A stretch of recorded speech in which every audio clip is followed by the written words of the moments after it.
Thierry Genoux, vous êtes un habitant de ce bâtiment. Vous avez reçu l'alerte à quelle heure? Alors c'est vrai qu'à 8h20, j'ai appris qu'il y avait le feu et puis que les pompiers ont été avisés à cette époque-là, à cette heure-là.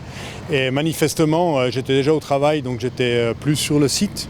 Mais c'est vrai que les secours sont venus extrêmement vite et on peut vraiment leur tirer un gros coup de chapeau d'être venus aussi rapidement, et vraiment le professionnalisme dans l'intervention, et on le voit maintenant pour le traitement des relogements, c'est vraiment extraordinaire. Donc moi j'étais plus sur le site au moment de l'incendie. De ce que vous savez, de ce qu'on vous a dit, l'évacuation s'est faite relativement calmement.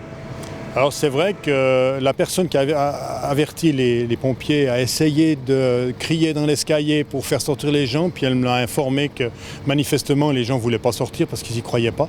Mais c'est vrai qu'après, les personnes se sont évacuées facilement, et il y a eu un gros travail des sapeurs-pompiers et de la protection civile qui est venue en appoint, qui a vraiment très bien marché. A priori, aucune victime et quelques personnes qui ont été emmenées par des ambulanciers pour contrôle à l'hôpital.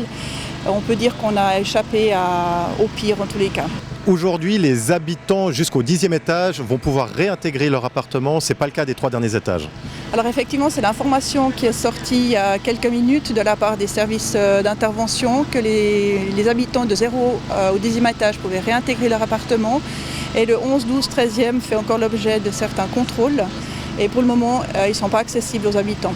Il y a donc certains habitants qui devront être relogés a priori. Alors en tous les cas, 3 logements visiblement, donc le logement qui a été victime du feu et celui du dessus et du dessous.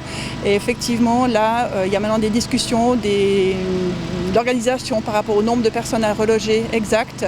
Et là, la commune trouvera des solutions pour loger d'une manière d'urgence les personnes qui n'ont pas de logement pour ce soir en tous les cas.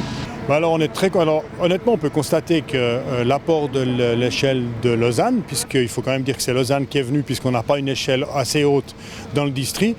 Et ça, je pense qu'il faut qu'au niveau du politique, puisque je suis municipal à Gland, il faut vraiment qu'on s'y attelle, parce qu'on en ait une dans le district, je pense que c'est évident. Donc ils sont venus au secours des pompiers de Gland et de Nyon, et à vraiment porter ses fruits. C'est vraiment un petit drame, en espérant qu'il n'y ait pas de dégâts physiques sur les personnes qui ont été évacuées.